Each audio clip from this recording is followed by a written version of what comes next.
Así que bueno, vamos a seguir ahora justamente con el impacto en la resistencia bacteriana, y por eso vamos a invitar a nuestro amigo Francisco Nasinovich.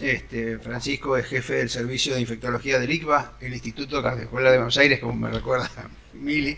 Es director y cofundador de Invera y profesor de enfermedades infecciosas. Así que, Pancho, es un honor tenerte acá y muchas gracias por estar con nosotros. Bueno, gracias Jorge por habernos invitado, y hablo en plural porque represento al grupo que se gestó ya en 2014, multidisciplinario, ya se los voy a presentar al final, y que tomó luz en 2019 y venimos trabajando desde entonces.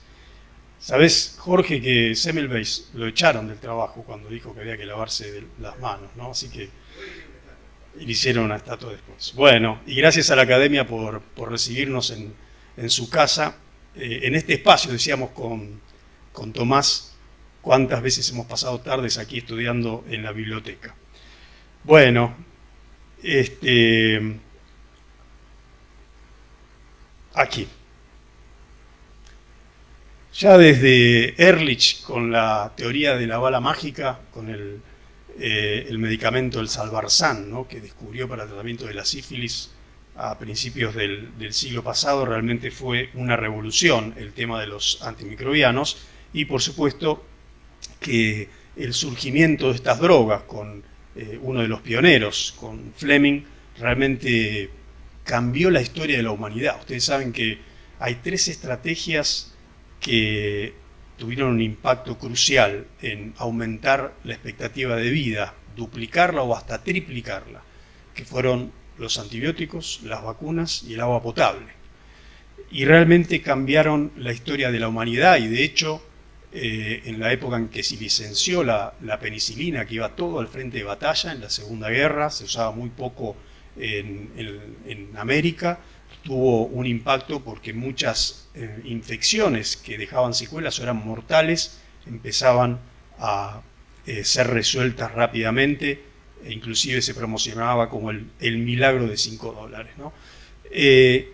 Pero ya desde el inicio, el día que le hacen la entrevista a Fleming antes del premio Nobel, él ya alertaba sobre el tema de la resistencia, y lo decía con conocimiento de causa, porque fíjense que cuando se licencia la penicilina, ya 3 años antes había desarrollo de resistencia, antes de ser licenciada.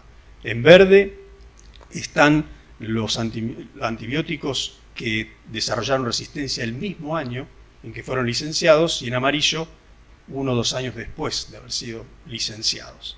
Y esto es porque la resistencia es un tema ubicuo. Unos investigadores en 2012 publicaron este artículo donde encontraron cavernas que habían estado separadas de la superficie de la Tierra por más de 4 millones de años, y encontraron gérmenes que eran resistentes a los antibióticos contra los cuales nunca habían estado expuestos, ¿no?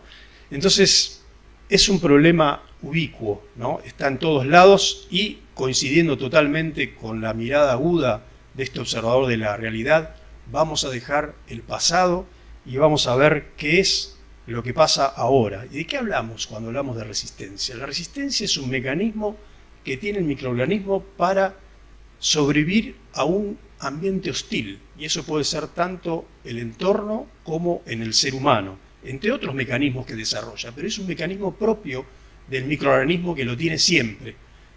Hace unos años la Organización Mundial de la Salud hizo una encuesta en 11 países, diferentes características socioeconómico y cultural, donde el 70% de las personas creían que ellas se hacían resistentes a los antibióticos, no los microorganismos. Así que hay mucho para trabajar culturalmente. Son los gérmenes los que se defienden, y estos mecanismos de resistencia necesitan una mínima agresión.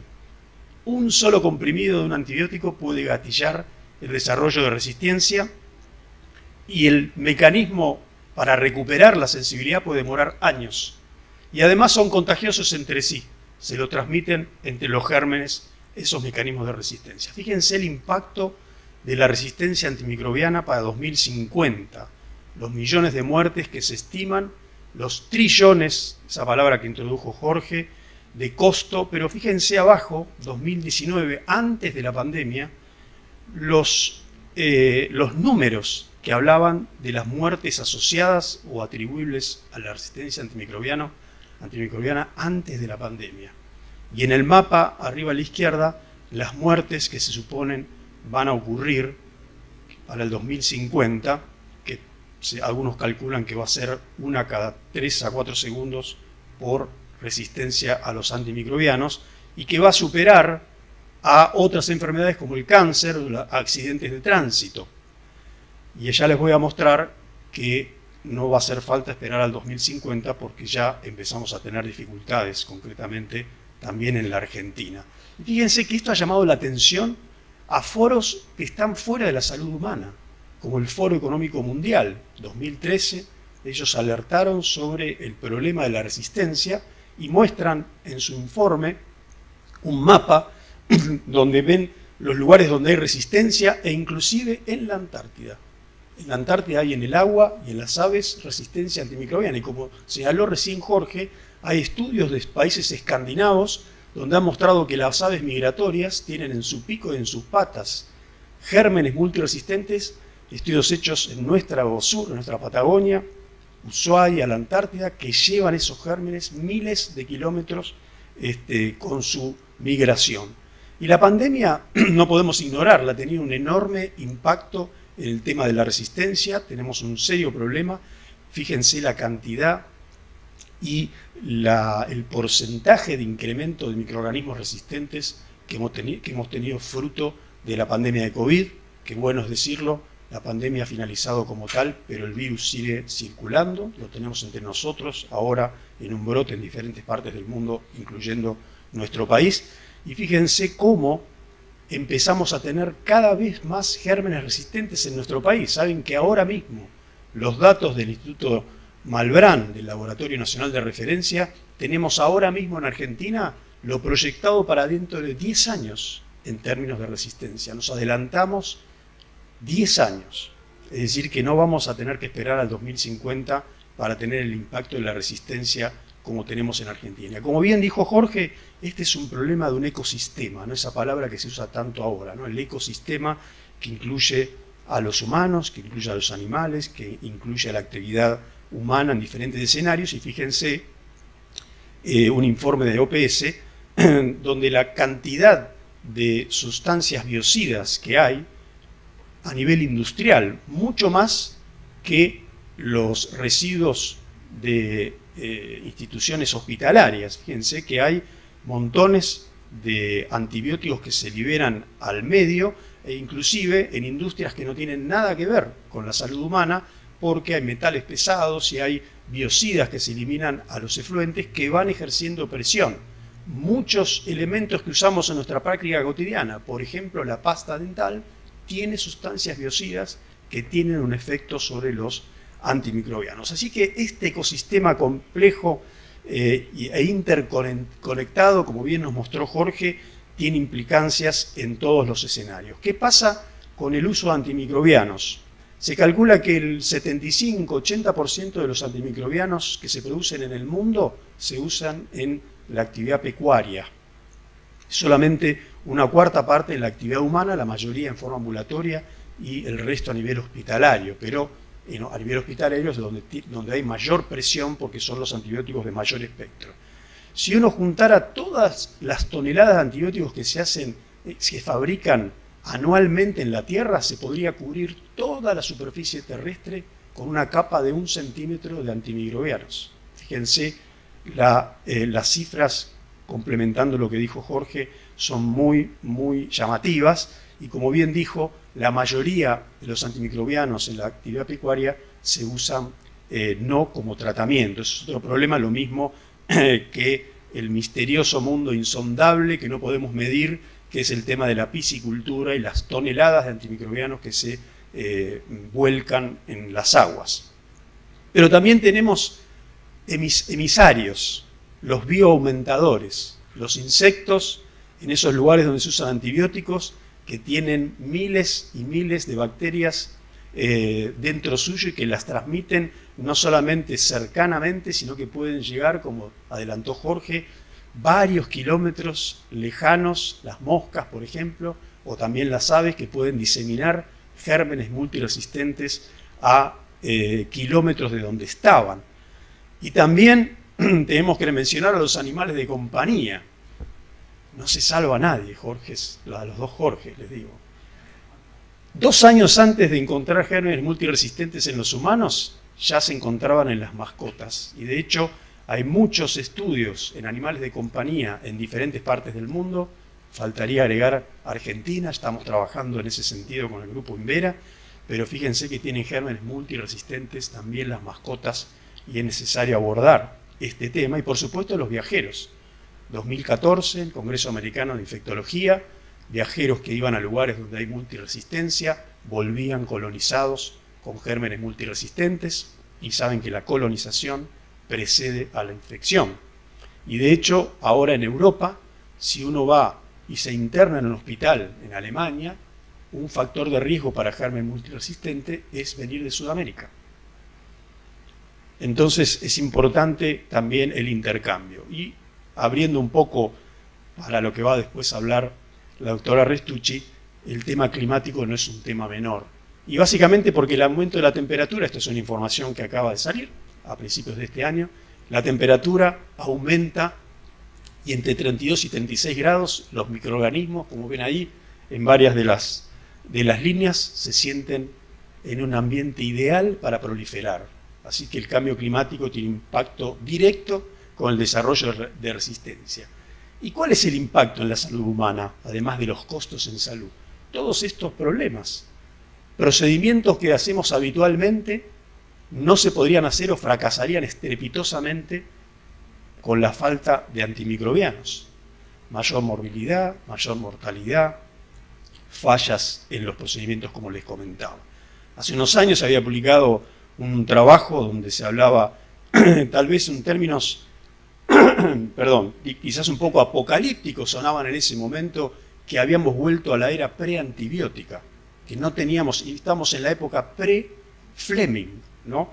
Y esto parecía, como les decía, un poco apocalíptico, pero fíjense que Argentina, en términos de multiresistencia, ocupa el podio, está en el tercer puesto entre los países, después de India y Grecia, con mayor tasa de multiresistencia. Y ya llegó la multiresistencia argentina hace rato y llegó la era post-antibiótica.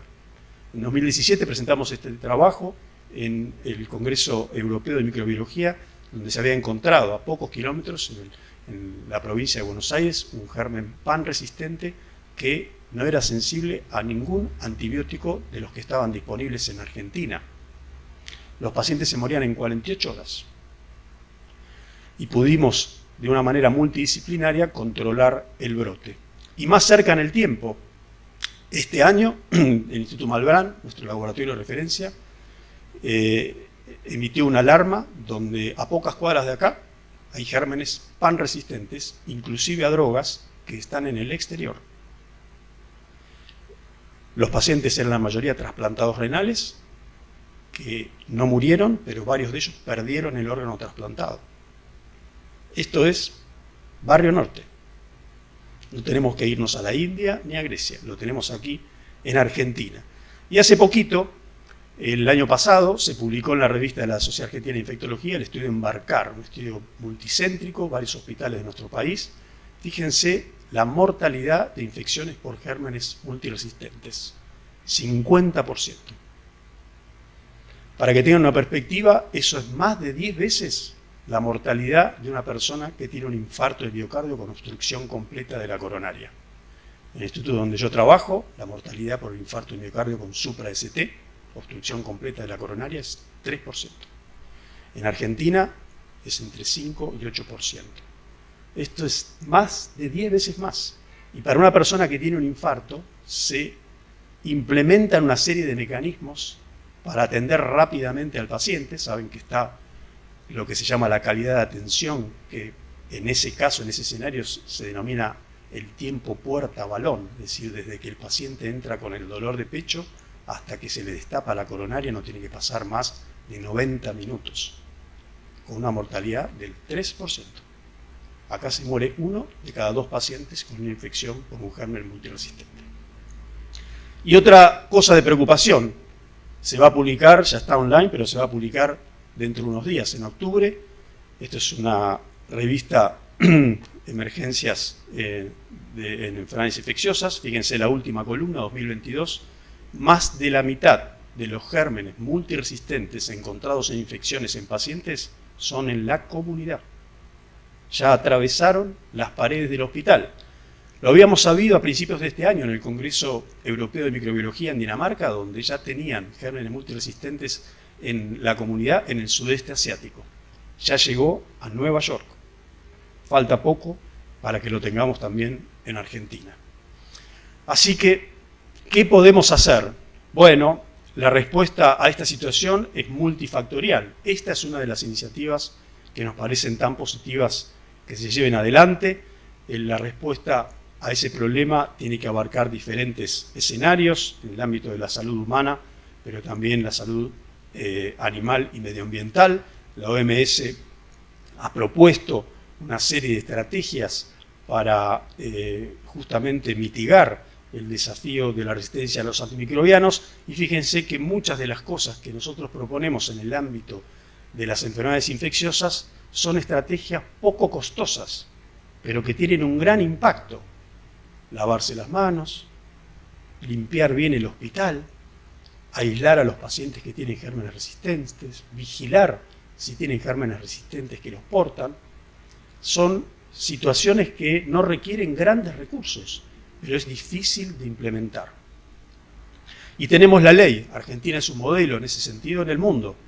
Esta ley que se publicó en agosto del 2022 y está recientemente reglamentada, es una ley modelo para el resto de los países, es mirada con atención por la Organización Panamericana de Salud y la OMS, y es muy importante porque es una herramienta fundamental para poder avanzar en el control de la RAM. Hace poquito esta institución, que pertenece a Naciones Unidas, dijo basta de hablar de cambio climático, porque ellos dicen que ya terminó la etapa de concientización. Ya está, no hablemos más de cambio climático, hablemos del desastre climático, de las consecuencias directas que ello ocasiona.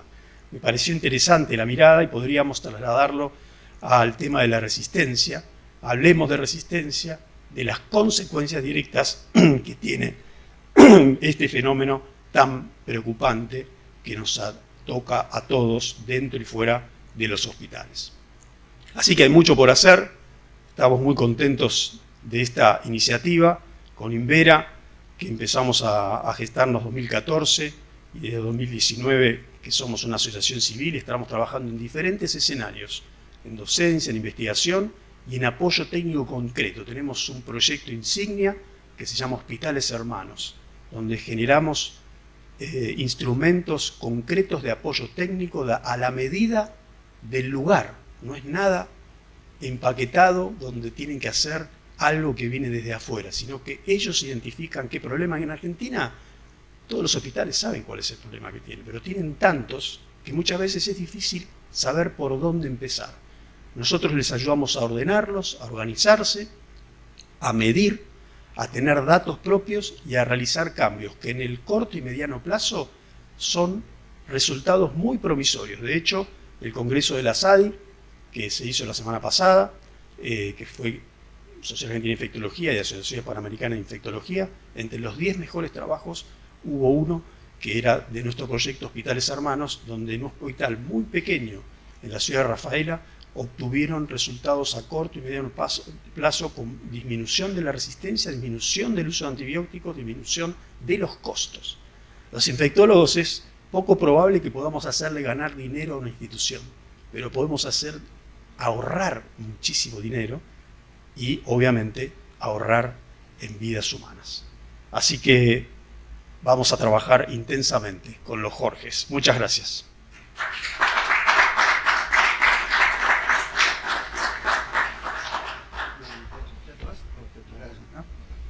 Bueno, muchísimas gracias, Pancho. La verdad que un placer, como siempre, una síntesis espectacular. Bueno, y creo que dejó el paso abierto para que hablemos del clima, ¿no? Así que vamos a invitar a la doctora Matilde Rusticucci.